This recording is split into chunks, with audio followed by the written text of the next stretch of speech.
Good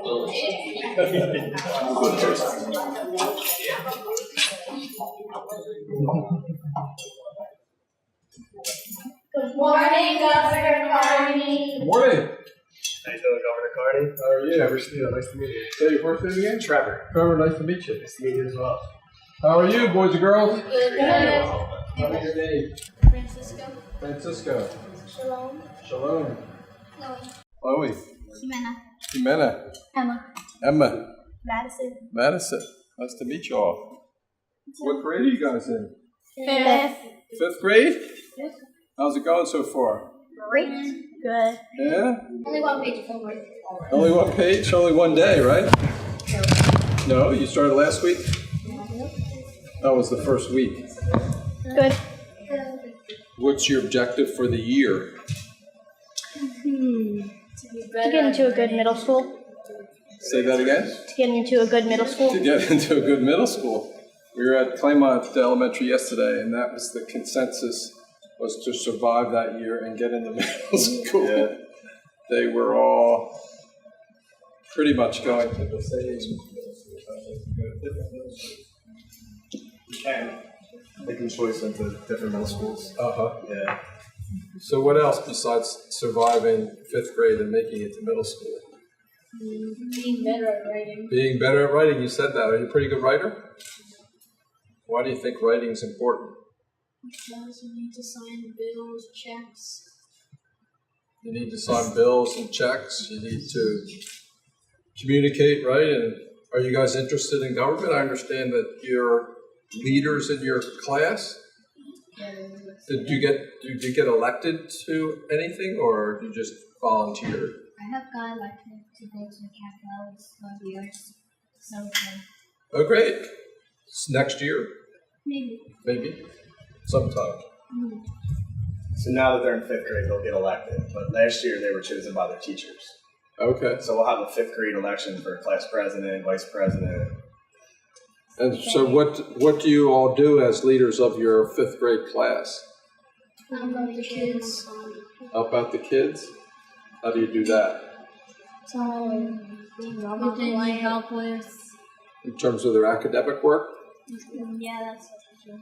How many students do you have in your fifth grade classes? 27. Yeah, me, her, and Frankie, we are 27. It's about 85 total in fifth grade. So what's that, like Three classes. three About, classes? Yeah, 26, 27 each. It's like 82. You have a piece of paper in front of you. What do you got? Question for me. Yeah. Do you know what the governor does? Answer them. What's that? Answer them. Answers the questions.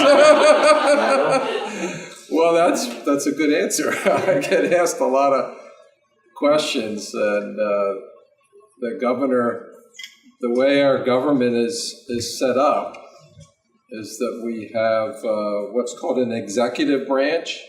We have three branches of government. You'll learn this as you get older. I don't know if you've learned it yet. So you're learning the Bill of Rights very soon. So it's established by the United States Constitution, and each state has a constitution. And most states are organized in a way that in some ways mirrors the federal government, where you have an executive branch. And who's the head of the executive branch?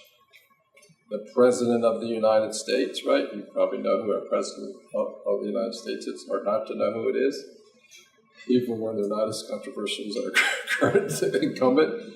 Then you have the Congress, which is the legislative branch. You have the House of Representatives, which members are elected districts in a district by population. So Delaware, as you may know, only has one member of Congress because we don't have a lot of people in our state.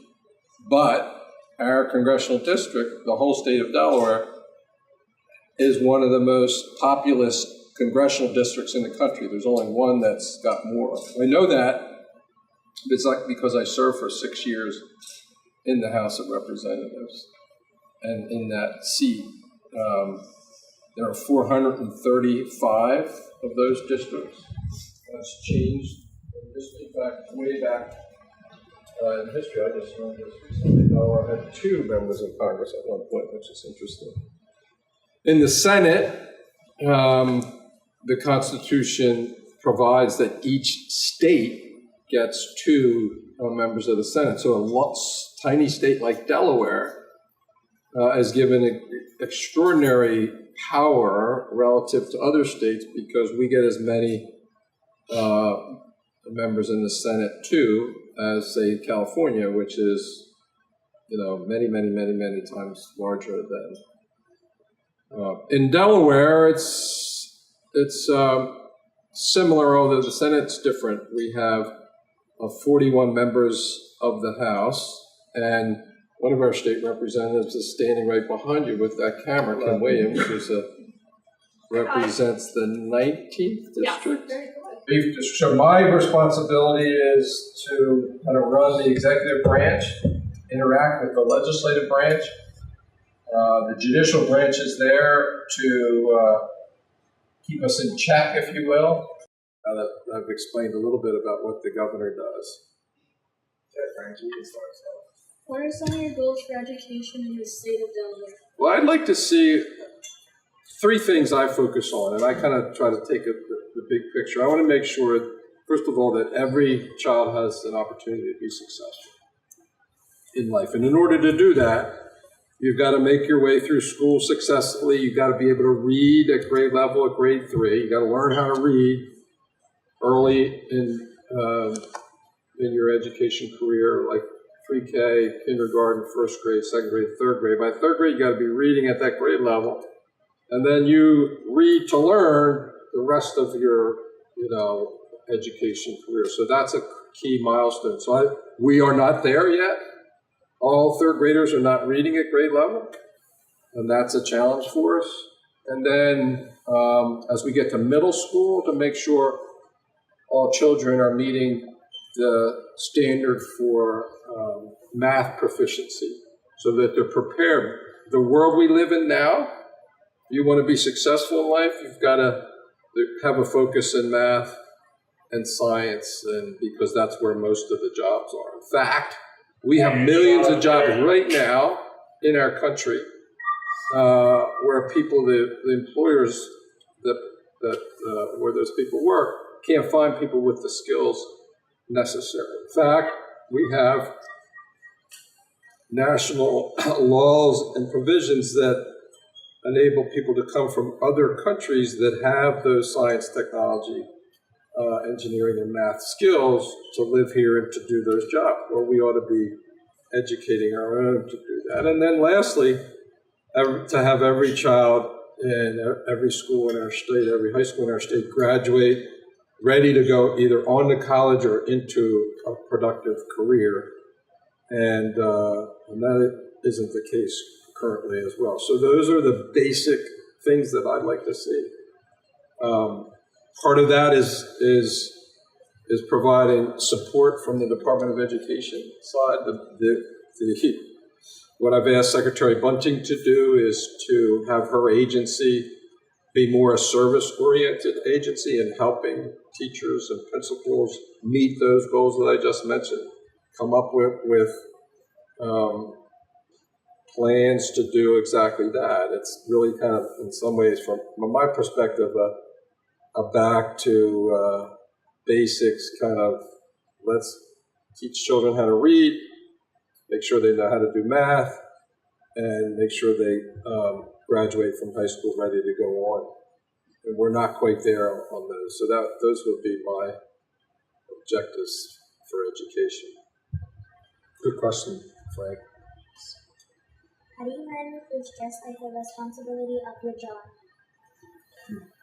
That's a hard one. I'm getting a little bit better at it, but I just went on a vacation took several days off, and I found myself, after I kind of decompressed, focusing back not on the things good that are happening in our state, but on the things that are not happening the way they should. Like, we're not graduating everybody ready to go into the workforce or in college. We're not getting enough young people to take up some of the construction trades, and so we have big needs in that area, and on and on and on.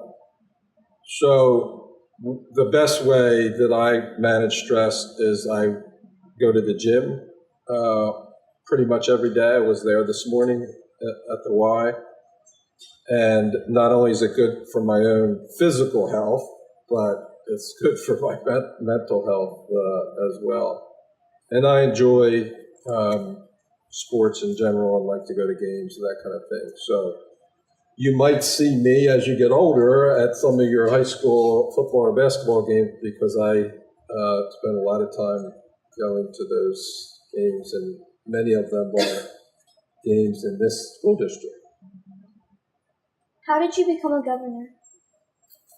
Well, I was elected by the people of Delaware. Unlike a lot of people, it wasn't like when I was young, I wanted to run for office, I wanted to be governor. It just didn't happen that way. I wanted to be a football coach, and I was for a while. And then over a period of time, I realized that wasn't enough. I wanted to do more for my state. And I went to graduate school and got interested in the legislative process at first. And then I worked for other elected officials, which was a lot of fun. Actually, in some ways, more fun than what I do now, because I didn't have to worry about being the person out front, that everybody criticizes and asks questions to, and I could just help my boss answer those questions. And in some ways, the best job I ever had was being Secretary of Finance, because nothing happens in any organization or any state agency without the money to do it. I mean, what's happening in this school wouldn't happen unless taxes were paid, unless the government, the Education Department, and the legislature, where's Kim, didn't appropriate the money. I remind legislators all the time when we do things that they support, and Kim's a big supporter of education. It doesn't happen unless we have the other side, which is the revenue to support paying teachers well. So we're going to go from here, I think, to McCain High School for a new program that we're doing to provide financial incentives for teachers to teach in more challenging environments. And so anyway, I just kind of, at one point somebody said, you want to run for office. And I said, I have the best job in the world right now, but that job was ending. So I had to do something next, and I decided to run for lieutenant governor. And then ultimately, for governor, I lost the first time. And sometimes, when you lose, people think, well, the best things that happen to you in life is when you win. Sometimes the best things that happen to you in life is when you lose, because you learn more when you lose than when you win. When you win, you find, it must have been me. We did everything right, But when you lose, you think, what did I do wrong? Why didn't I do this? What about this? All those other things. And it is a way, I think you'll learn as you get older that learning to lose is an important thing to do, because you have to learn to get through that, right? And realize that there is life after losing. So then I decided I wasn't going to run for governor. The former vice president's son, Beau Biden, had said that he was going to run for governor. We're the same party, and I was going to support him. And then he got brain cancer and passed away. And so after thinking about it, I decided to do it again. It was a hard decision because I had tried to do it once unsuccessfully. What is one short-term goal and one long-term goal you have as governor of Delaware? The short-term goal is related to the long-term goal. I mentioned a minute ago that we can't do any of the things we want to do in education. Let's just focus on education because it's the most important thing.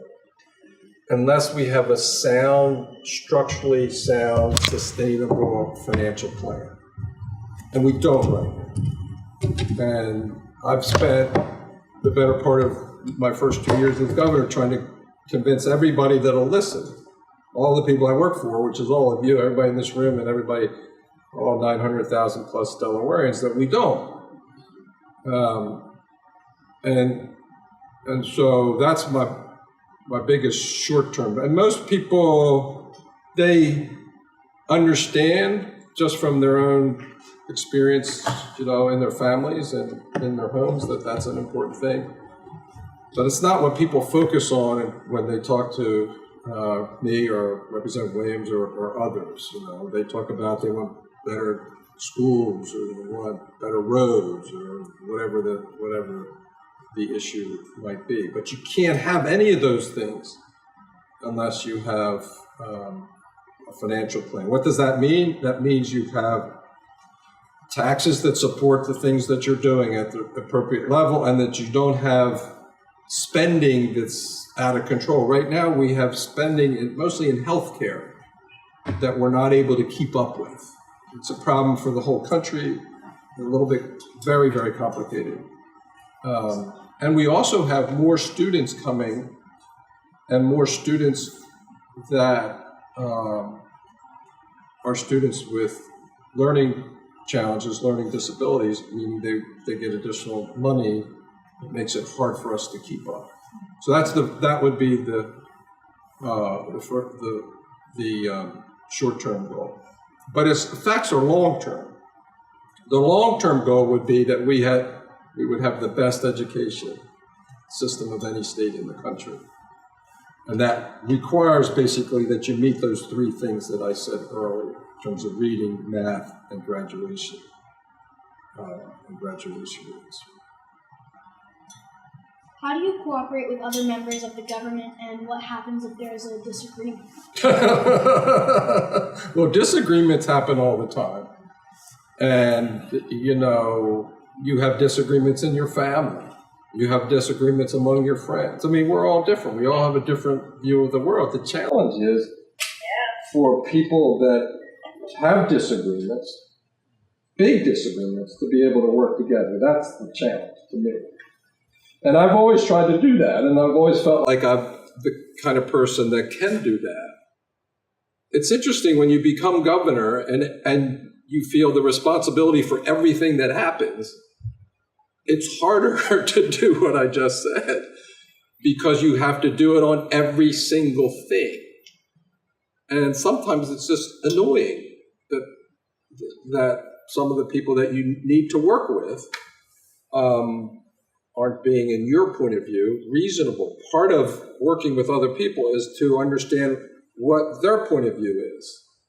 And particularly hard in the world we live in today, where nobody seems to care about anybody else's point of view. Their point of view is the most important. Well, that's not how you work together. The way you work together is you understand what other people's point of view, and even in a very small state like Delaware, we have very large differences among population. Dr. Bunting is from the very far part of our state, right on the border with Maryland, in the town called Selbyville. Have you ever been to Selbyville? I didn't expect so. Well, folks in Selbyville and around Selbyville have a very different view of the world than people where I grew up in Claymont, which is all the way on the other side of the state. Most of the people where I grew up were from Pennsylvania. A lot of the people in Selbyville were from Maryland and rural part of Maryland. People in Claymont are more from Pennsylvania and more urban, suburban. So it's a very different. Anyway, it's, I find that sometimes you just have to tell yourself to just relax and try to put yourself in the shoes of the person who you have a disagreement with, and try to find areas where you do agree.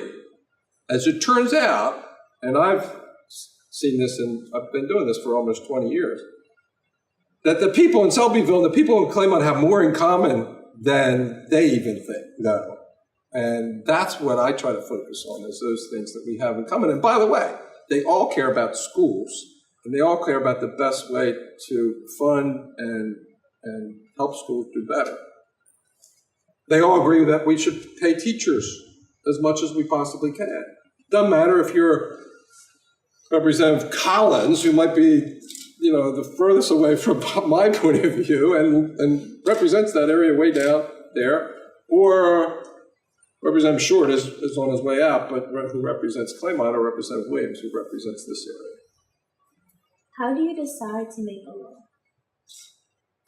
Well, that's a really good question, and it happens in a lot of different ways. And I want to talk. So I'll talk briefly about from the governor's point of view. So we have objectives for education. I just talked about those, and we try to think, okay, what do we need to do to change in the law to enable that to happen? We're going to go sign. Where'd Johnny go? We're going to sign a bill that enables us to pay teachers more if they're going to teach maybe here, probably here, if I think about it. So that's one way.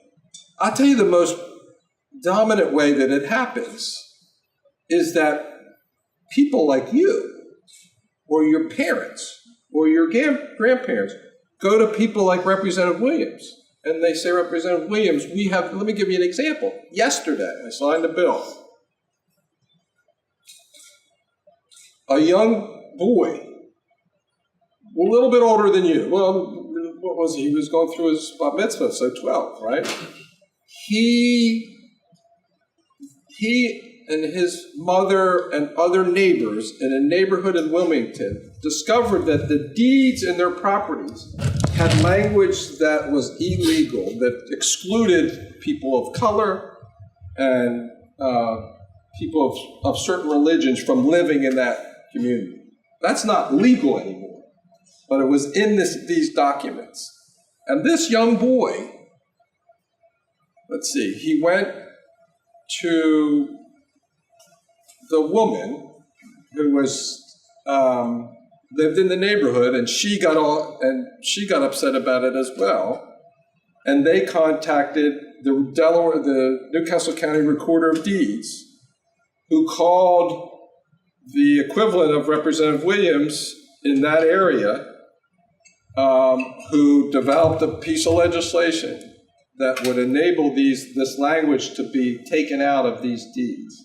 It's illegal to do, to exclude folks from this neighborhood. It was a terrible practice at one point in our country and in our state. And so they got together. They got the legislative support. They had to write the bill up to make sure that it was done legally and all that. They got co-sponsors, went on the floor of the House. Representative Williams, I know, voted for it because it was unanimous in the House. It was unanimous in the Senate. It basically enabled people to do in their deeds what is the law right now. Started with a couple neighbors and the little boy.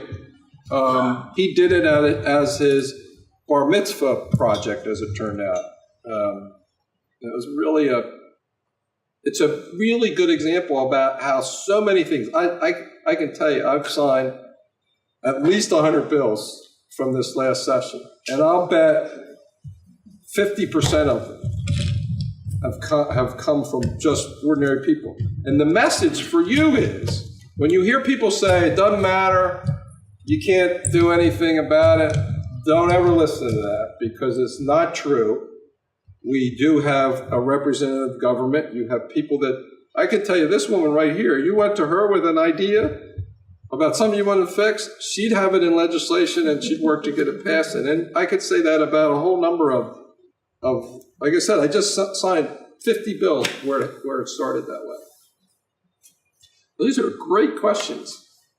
And I would just encourage you to keep doing what you're doing, because obviously you've been selected as leaders, as standouts on the academic side in your classes, because we need good young people to take over jobs in our state and ultimately the leadership of our state.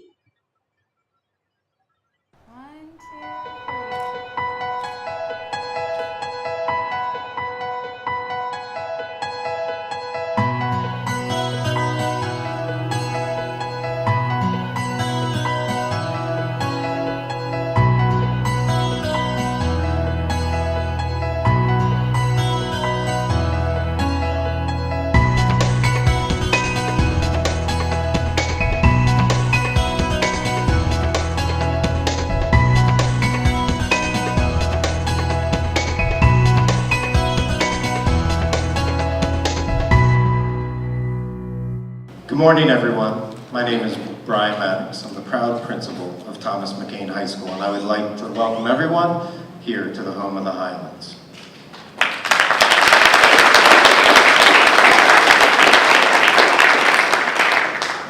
Very special event today that we're honored to host and which will impact quite a few folks. But before I go further, I'd like to acknowledge several folks, some honored guests that have come here today. I'm not going to acknowledge all the speakers now because we will acknowledge them in a few moments when it's their time. And in no particular order, just as fast as I could write and how I fit them on my page, I'm going to introduce some of our special guests. First, the principal of Eastside Charter, Mr. Aaron Bass.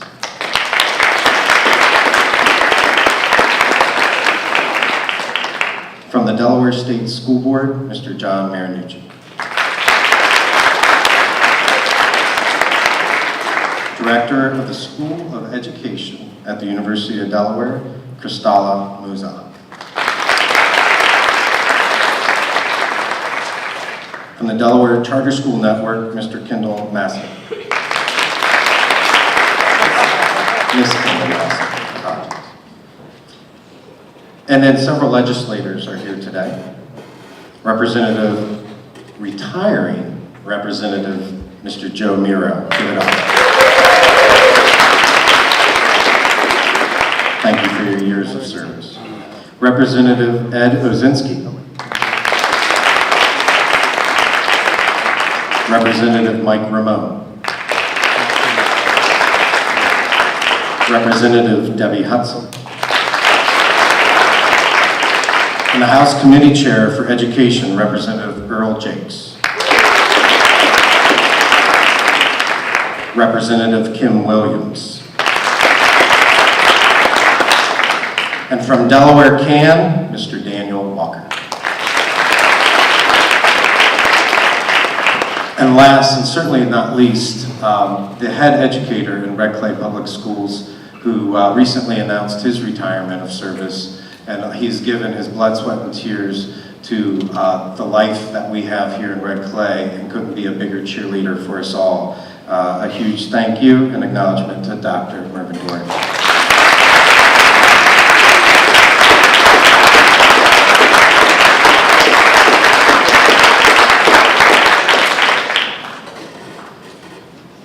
Before I turn things over, I'd just like to say I'm starting my 17th year here at McCain High School. Served in many roles, including my first role here, which was special education teacher. This is my 22nd year in education, and last month I paid off my last student loan.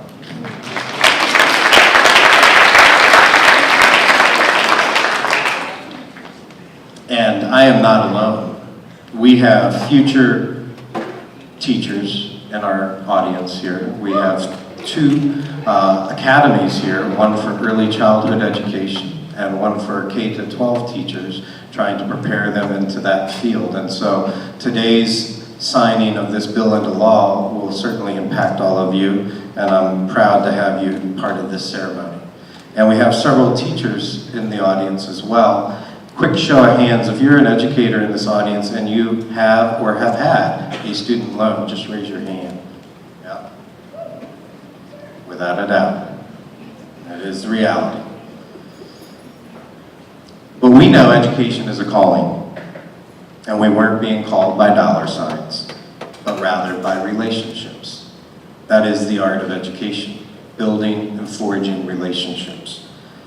So it is certainly an honor to be recognized by the leaders in our state to give us the opportunity to continue to build those relationships and thank us by trying to help us out with living on a teacher's salary and for giving us a part of our loan. It means quite a bit to all of us in the field, and couldn't be happier with today's bill signing.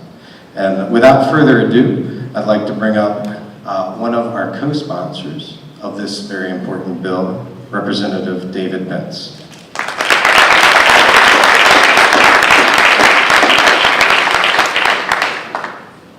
Good morning, everyone. It's a real honor to be joined by so many educators today and students, future educators. This bill is the sort of legislation that I take quite a bit of pride to be involved with because it seems to have been received so well from all of my colleagues in the legislature, as shown by the bipartisan support here today, by the education community, school administrators, and the educators themselves. I want to take a quick second to personally acknowledge the Delaware State Education Association, who really, I think, got the ball rolling on this one. Kristen's here. I think we had our first meeting about this about 2 years ago. So special thanks to Kristen Dwyer and Mike Matthews for their efforts around this. To the students that are here today and our future educators, you know, your principal here discussed the fact that he had just finished paying off his student loan debt. Well, the trend that we're on, unfortunately, that folks from my generation, and I don't exactly know when the millennial generation ends, but folks in your generation are going to be probably taking even longer to pay off these debts. And that's the unfortunate trajectory we're headed on. And it's time for governments to start to acknowledge that problem and start to see what they can do to help alleviate some of the debt that students are going to be taking on, especially those who are willing to go into careers of public service like education. So it's very proud to be here and be joined by you, the folks who will be benefiting from this in the future. You know, I hope we can continue this program going forward. And last but not least, obviously, I want to thank Governor Carney for putting his full support behind this. You know, we wouldn't have been here without him and his administration. John Sheehan, his education advisor, is obviously crucial on this bill as well. So there's a real team effort, all levels of government working together to get something good done here today for all of our educators and our future educators. So thank you very much.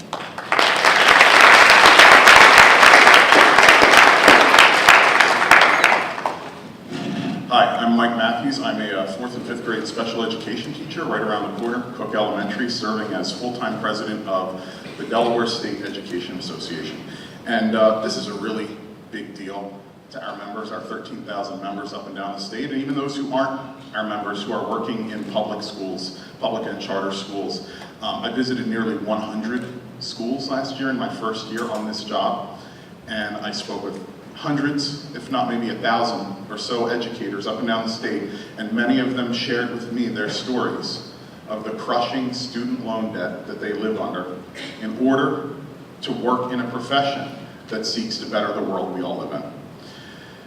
I heard this, and I knew this was something that Kristen, our wonderful government affairs expert at DSEA, was working on. We came back, and with the lead sponsorship of Senator Brian Townsend and Representative Bentz, as well as the clear out front support of Governor Carney and the Department of Education, as well as support of other groups, we put this bill together to attract educators in some of our hardest to staff schools and in some of our hardest to staff content areas. Our hope at DSEA and among our membership is that this program is a success.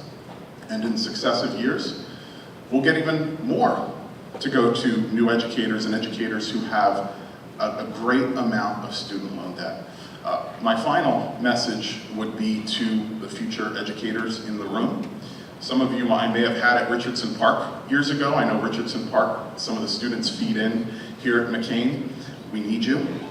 We need a more diverse workforce of teachers. We need teachers and educators that reflect the population of students that are coming into our school buildings. This is one tool that hopefully 5, 10, 15 years down the road, we will begin to see those dividends paying off greatly. We need more educators in Delaware. We need you to stick with it because the students of the future, the future students who will be sitting in those seats, need you, and hopefully some of you out there will be standing in front of classrooms in the next 5 or 10 years. So thank you, Governor, for your support. We look forward to you signing this today. And I'm going to turn this over to a few Red Clay educators right here at McCain, Dr. Ed Crumlish and Rebecca Sheehan.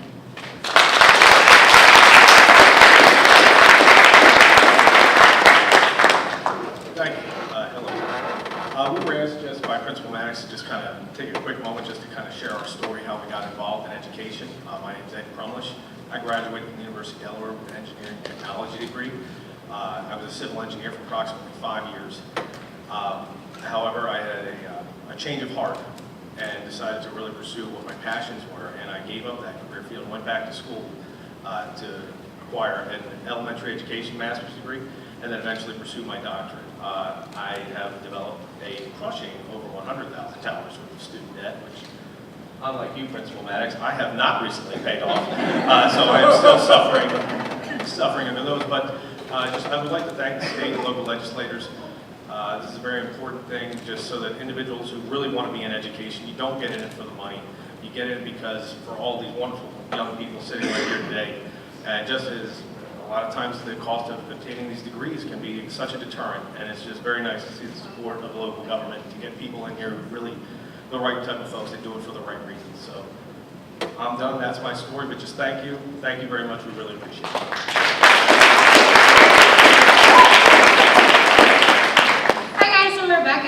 I'm blessed to be starting my 6th year here at McCain as our animal science teacher and FFA advisor. So education for me became a passion when I was in high school, and my own high school ag educator more or less forced me to teach as an independent study his landscaping horticulture class, which is so not my forte. I'm definitely an animal person.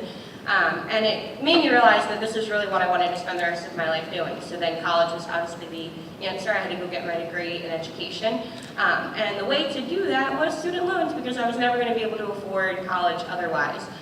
So I also am still paying off those loans and will be paying off them for a long time.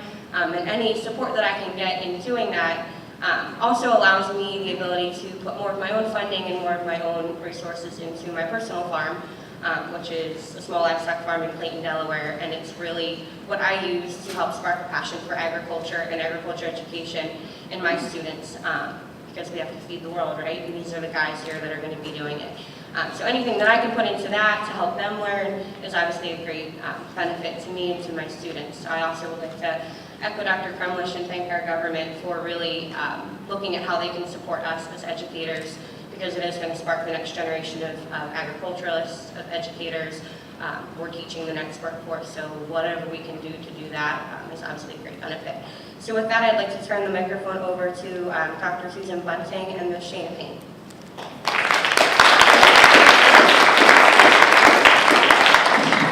Good morning. It's really a privilege to be here with you this morning for this momentous event.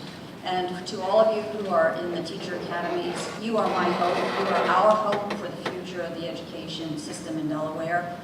You'll often hear us lament that there's a teacher shortage. And when I'm asked about it in public, I always reference the hope that we have because of the numbers of schools now that are beginning to have teacher academies. And I'm very anxious to see you come back in 4 or 5 years and apply for jobs in Delaware and be able to give back to the students and to the schools that have given you so much and given you that grand start. Much of what we need to say this morning about this bill has already been said.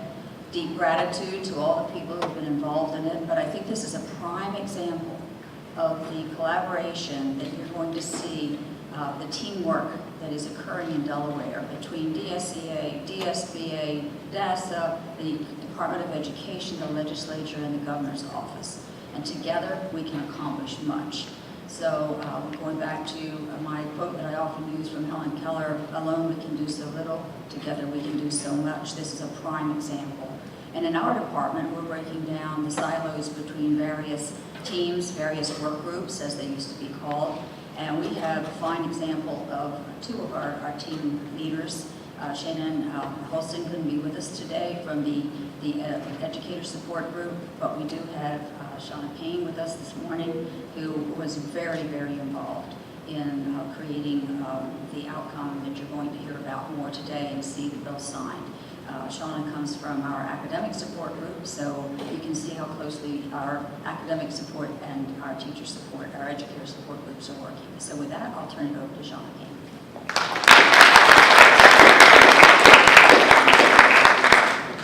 Good morning, everyone. Good morning. As the Director of Higher Education, I have the pleasure every day of being able to give students scholarships and money to pay for school. And one of those scholarships, or two of those scholarships, are for future educators just like the students here in this room.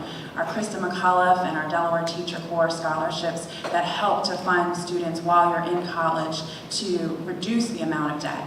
But the most difficult thing is when we get the calls from teachers who are asking for ways to relieve that debt that they've had to incur while in school, and the answer is always, we don't have anything else for you. If you're not eligible for federal loan forgiveness, if you didn't have one of the scholarships we provided in undergrad, there really are no other answers. So I'm pleased today to be a part of this effort to be able to help many of those teachers who are looking for answers to relieve their debt. And I just want to share a note that we got from one of those teachers when the bill first was announced. Her name is Sarah, and she shared, she's worked in Delaware for 13 years. She hasn't qualified for any of the existing programs to help reduce her loan debt. She's in special education with both a bachelor's and a master's degree. And now she's excited that she has a program that she can qualify for that will help to relieve that debt and help her to stay in the classroom. So I'm excited to be able to have a different answer when my phone rings and to be able to have a solution for many of those teachers across the state. So if you would join me in thanking Governor Carney for this effort and for this bill as we welcome him to the stage.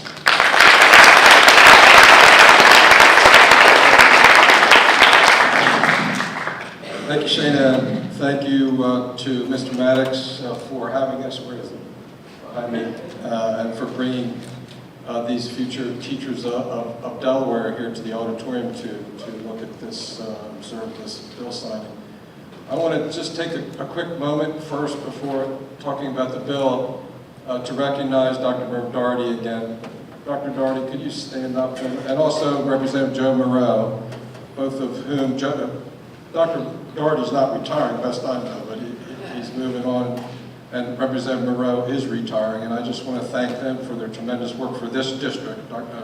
Representative Moreau has represented this area for probably close to 20 years. 20 years exactly, and they've done great work. Thank you for your work.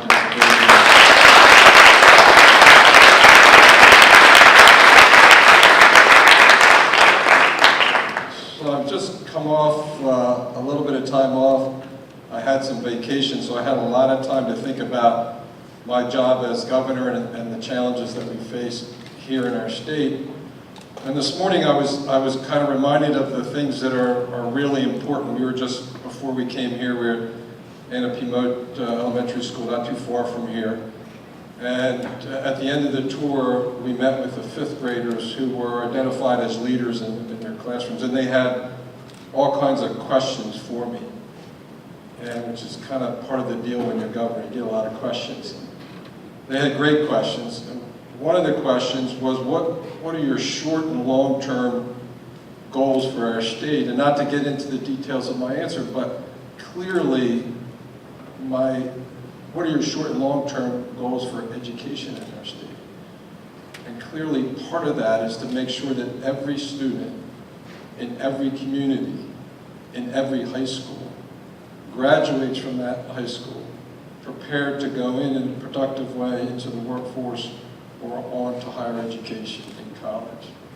And as I've been thinking about the state of Delaware and our ability to have a strong economy and to be as good as we possibly can be, the most important thing in that equation is the quality of the people who live here and how educated they are. The quality of our workforce, if you will.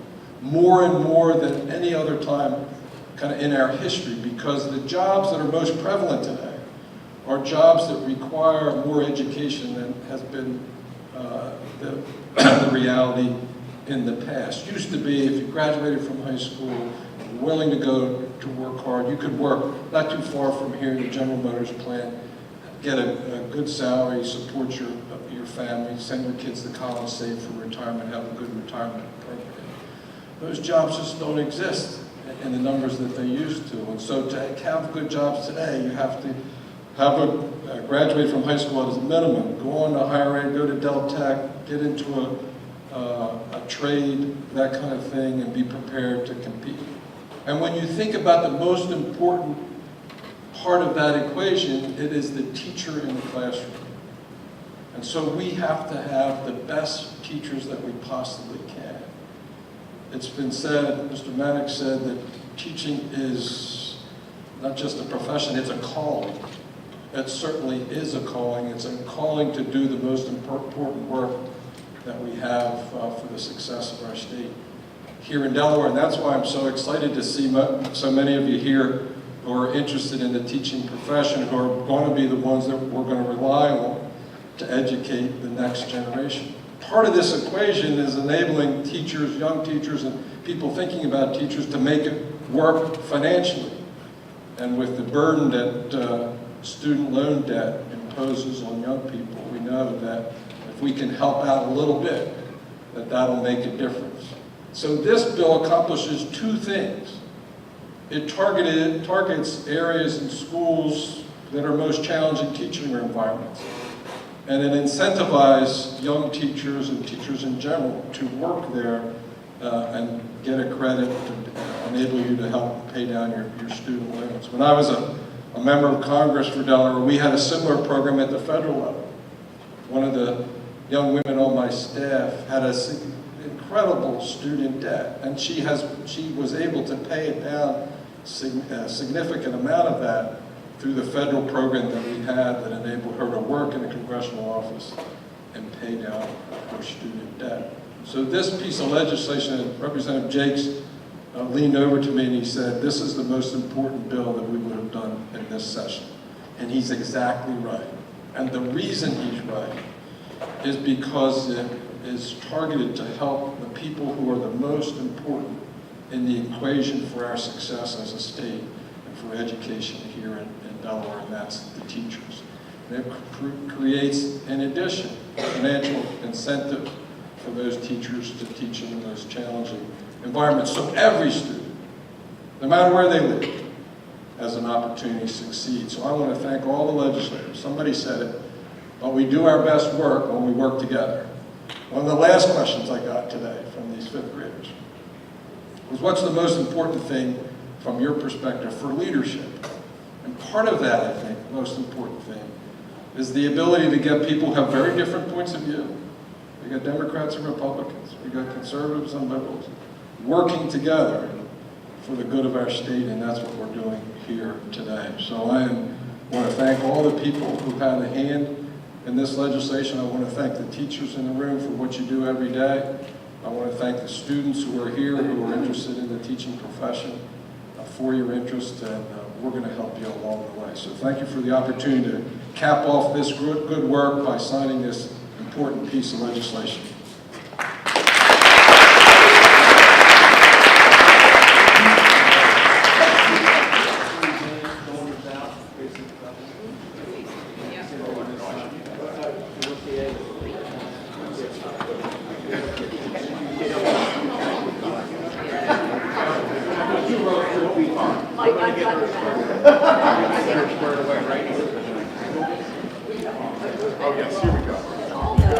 So in the world, I don't have to tell the students this, but in the world of social media, photographs are really important. And so when we talk about signing bills, the photo is a big part of that. So make sure everybody can be seen and you got your best side forward. And I'm going to cap off this, the signing of House Substitute Number 1.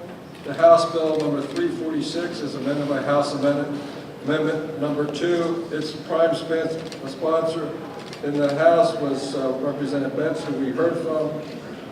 In the Senate, Senator Townsend, who's not able to be with us, and supported by all the members behind me. Special thanks to DSEA for their support and help in crafting this legislation, and for all the teachers across our state for the great work that they do every day.